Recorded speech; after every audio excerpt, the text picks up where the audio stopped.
우리는 지금 한 주간 동안 축복의 길을 걸어간 사람들에 대한 것을 함께 살펴보았습니다. 첫날에는 예레미야 17장을 중심으로 축복의 길을 걸어가는 사람이 누구인가를 보았습니다. 하나님의 복을 받는 사람은 그의 마음이 하나님께 머물고 하나님을 의뢰하는 사람이라는 것이죠.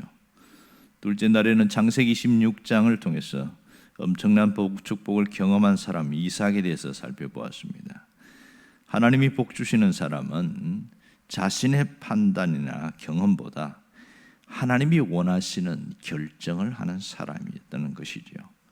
셋째 날에는 역대상 4장을 통해서 인생을 바꾼 축복의 사람 야베스를 살펴보았습니다. 야베스가 존귀한 인물이 된 것은 자신을 가로막고 있는 인생의 장애물을 뛰어넘었기 때문에 그렇습니다. 넷째 날에는 욥기 42장을 통해서 갑절의 축복을 받은 사람 욥에 대하여 함께 살펴보았습니다. 욥이 말년에 복을 받은 것은 그가 입술로 범죄하지 않고 자기 신앙을 지켰기 때문입니다. 하나님은 삶의 현장에서 신앙을 지키는 사람을 그냥 두지 않습니다. 오늘 욥처럼 갑절의 복을 주신다는 사실입니다. 오늘은 마태복음 7장을 중심으로 축복의 열매를 맺는 사람이 어떠한 사람인지를 함께 살펴보려고 합니다. 오늘 18절에 보면 좋은 나무가 나쁜 열매를 맺을 수 없고 못된 나무가 아름다운 열매를 맺을 수 없느니라 이렇게 말씀하고 있습니다. 자, 좋은 나무와 못된 나무 이렇게 평가되는데, 그러니까 좋은 나무는 좋은 열매를 맺고 못된 나무는 나쁜 열매를 맺는다. 주님의 말씀은 그렇게 있는데요. 여기에 한 가지 의문점이 생기는 것이죠. 나무에도 좋은 나무가 있고 못된 나무가 있는 것인가 이런 것이죠. 좋은 나무는 그럼 무엇이 좋은 나무이고 나쁜 나무는 어떤 게 나쁜 나무인가? 여러분, 우리가 보면 나무마다 독특성이 있음을 알 수 있습니다. 사과나 배처럼 유실수는 열매를 맺는 것이 그 목적입니다. 하지만 소나무나 밤나무 같은 그런 나무는 목재가 더 특별히 영향을 주고 있죠. 밤나무는 또 유실수니까 또 밤을 제공하기 때문에 그의 독특성이 있습니다. 이스라엘 보면 백향목이 있는데 특별히 이 백향목은 목재로 굉장히 잘 사용됩니다. 나무가 곱고 또 튼튼하기 때문에 그렇게 사용하고 집을 짓는 데 씁니다. 그런가 하면 낙엽송 같은 경우는 아름다움을 주는 그런 낙엽을 통해서 그런 영향을 주기도 하고 또 땅을 비옥하게 만드는 그런 영향을 주기도 합니다. 우리가 좋지 않게 생각하는 이 가시나무는 저마다 탱자나무나 가시나무도 쓰임새가 있음을 알 수 있습니다. 이 가시나무는 황폐한 땅을 숲이 지게 만드는데 모든 일에 힘을 주는 일을 합니다. 가시나무는 아무 데서나 잘 자랍니다. 또 탱자나무 같은 경우에는 가시가 있어서 싫어하지만 옛날에는 울타리로 사용되기도 많이 했습니다. 저나마다 나무의 독특성이 있는데 예수님께서는 왜 나무는 좋은 나무가 있고 나쁜 나무가 있다 이렇게 평가하시냐는 겁니다. 그럼 예수님 말씀하신 좋은 나무는 무엇입니까? 그 기준이 무엇일까요? 주님 말씀하신 그 기준은 열매를 두고 지금 말하고 있습니다. 좋은 나무는 열매를 통해서 이야기하는 것이죠. 결국 좋은 나무와 나쁜 나무, 못된 나무에 대해서 근본적으로 주님이 말씀하시고는 의도가 뭐냐는 거예요. 그것은 눈에 보이는 열매가 아니고 사람에 대한 비유임을 알 수 있습니다. 그러니까 좋은 열매를 맺는 사람이 있고 나쁜 열매를 맺는 사람이 있더라 이 얘기를 하고 있는 것이죠. 17절에 보면 이 말씀을 합니다. 이와 같이 좋은 나무마다 아름다운 열매를 맺고 못된 나무가 나쁜 열매를 맺느니라. 이 말은 당시에 선지자를 두고 한 얘기죠. 참 선지자가 있고 거짓 선지자가 있는데 그것을 어떻게 판단하느냐? 그 인간 됨됨이를 보고 판단한다는 것이고 그의 입술에서 나오는 말이 무엇인가를 통해서 판단하고 분별할 수 있다. 그런 얘기하는 것이죠. 결국 좋은 나무나 못된 나무는 실제로 나무에 대한 것이 아니라 그 사람의 인간됨과 인격, 성품에 대한 것이고 그의 행위, 삶의 결과에 대한 것임을 알 수가 있습니다. 그러면 무엇을 강조한 것인가 하는 겁니다. 열매를 강조한 것인가 아니면 나무를 강조한 것인가 하는 겁니다. 나무가 먼저인 것을 알 수 있지요. 좋은 성품이 행위보다 먼저라는 사실을 알 수 있습니다.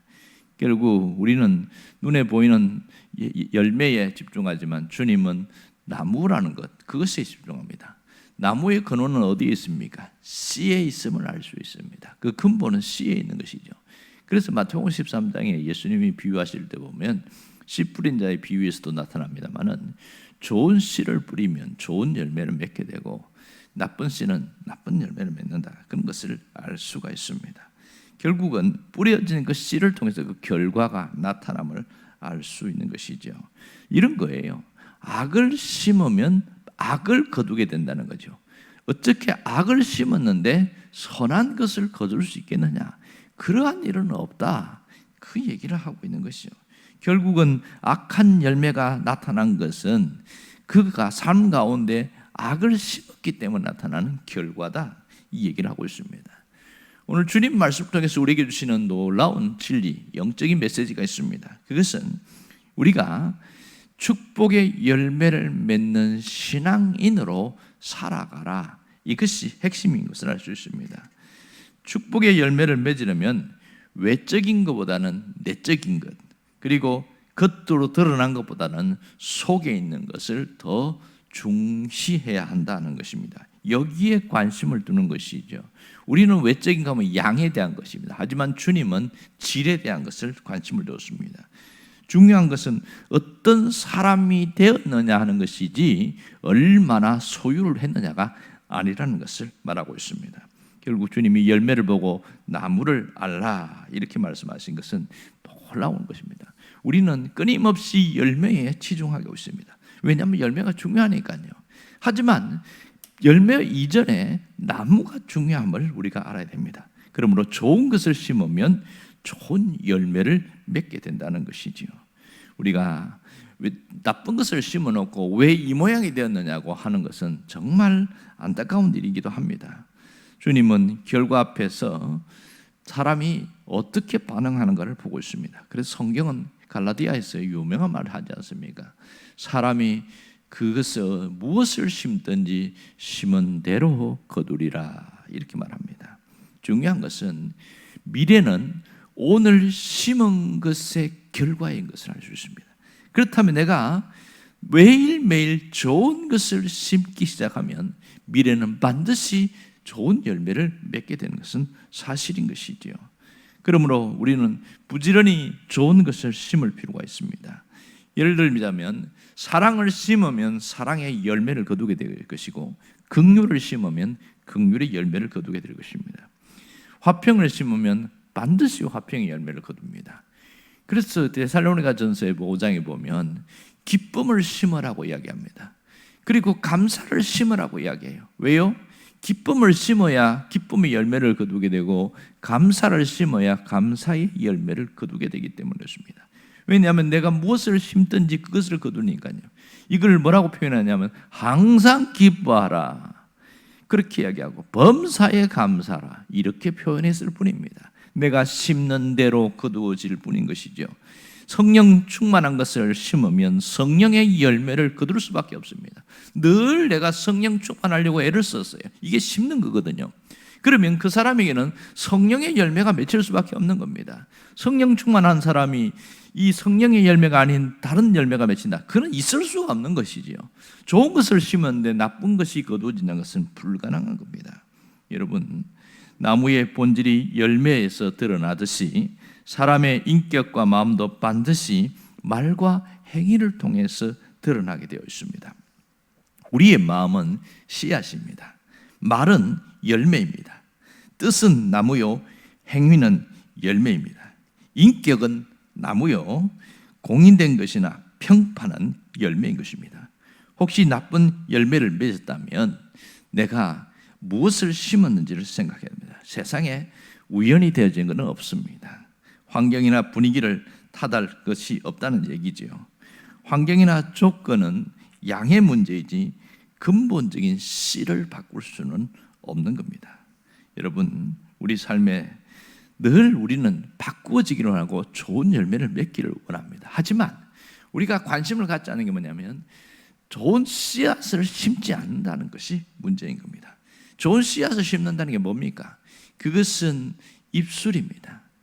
예수님께서 마태복음 12장 35절에 뭐라고 이야기했냐면 선한 사람은 그 쌓은 선에서 선한 것을 내고 악한 사람은 그 쌓은 악에서 악한 것을 내느니라, 이 말을 하고 있습니다. 결국 무슨 얘기냐면 이 입술의 말을 통해서 그것이 어떤 결과가 나타나는가를 보여주고 있는 것이죠. 사람의 말과 행위는 그 사람의 마음에 쌓인 것을 통해서 표현되어지더라, 이렇게 이야기를 하고 있습니다. 그러니까 내가 어떤 말을 하느냐 하는 것은 바로 오늘 내가 무엇을 심느냐와 연결되어 있습니다. 여러분, 우리의 입에서 나오는 말이 굉장히 중요합니다. 사실은 우리가 허투루 하는 말을 할 때도 있지만 하나님은 우리가 말하는 것을 귀를 기울여 듣고 계신다는 겁니다. 여러분이 그 민수기 14장을 읽어보시면서 가끔 충격을 받았을 겁니다.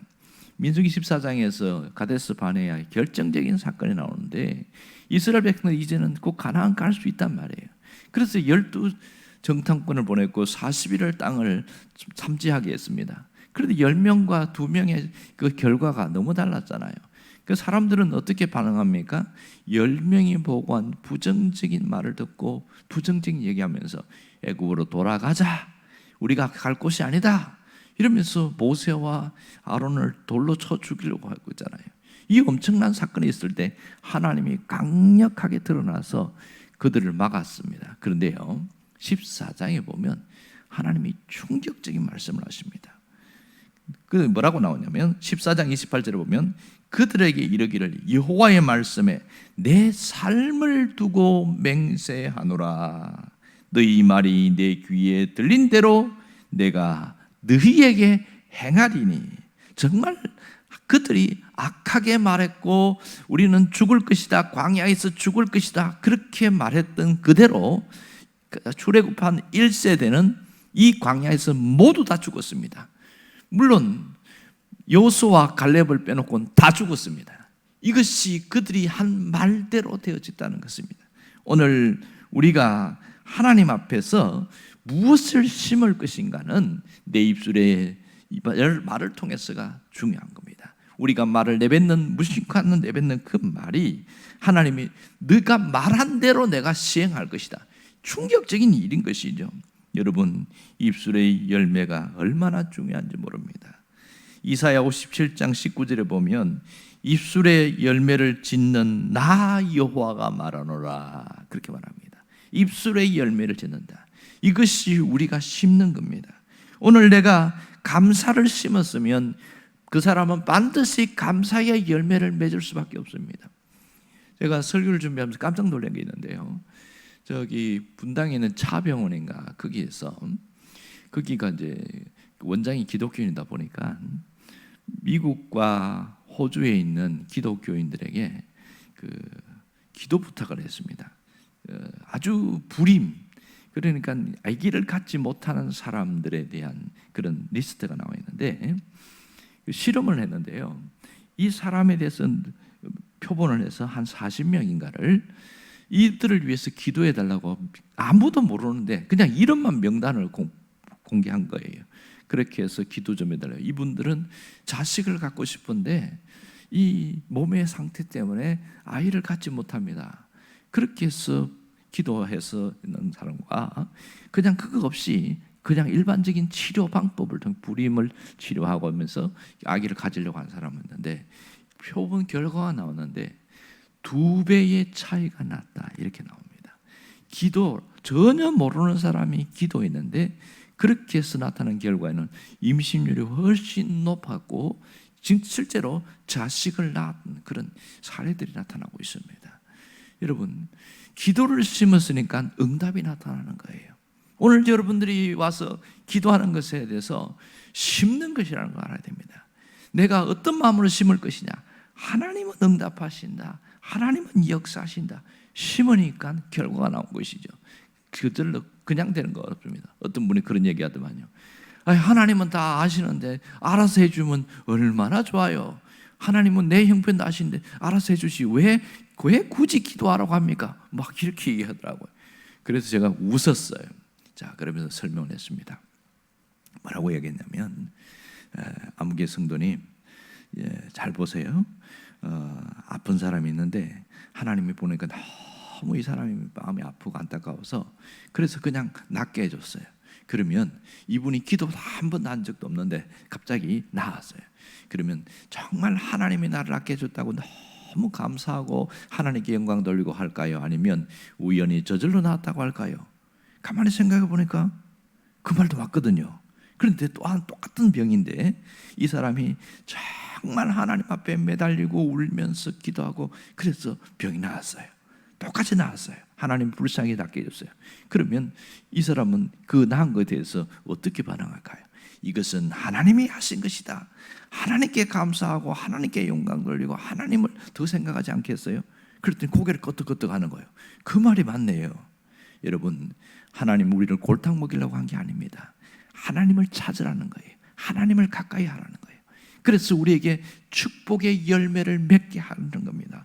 오늘 우리가 해야 될 신앙적 결단이 있습니다. 내 입술의 열매가 정말 중요합니다. 뭘 해야 되냐? 내가 축복의 말을 해야 됩니다. 축복의 기도를 해야 됩니다. 누구에게? 가장 먼저 자기 자신을 축복하는 기도를 해야 됩니다. 어떤 분은 기도하는 거 보면 자식을 기도하고 뭐 남편을 기도하고 누군가를 축복하는데 자기 자신을 위해서는 기도를 안 하는 거예요. 참 안타까웠습니다. 그래서 제가 그러지 말고 벌써 순서를 바꾸세요 이렇게 이야기했어요. 나부터 축복해. 하나님 나를 축복해 주세요. 그렇게 기도하시기 바랍니다. 그러면서 기도했더니 이제 기도가 바뀌기 시작했어요. 그 다음에는 무슨 말을 해야 될까? 믿음의 말을 하는 것이죠. 여러분, 믿음의 말이 얼마나 중요한지 아세요? 믿음의 말을 하면 믿음의 결과가 나타나게 되십니다. 여러분이 이제는 축복의 사람으로, 축복의 열매를 맺는 사람으로 살아갈 수 있기를 간절히 바랍니다.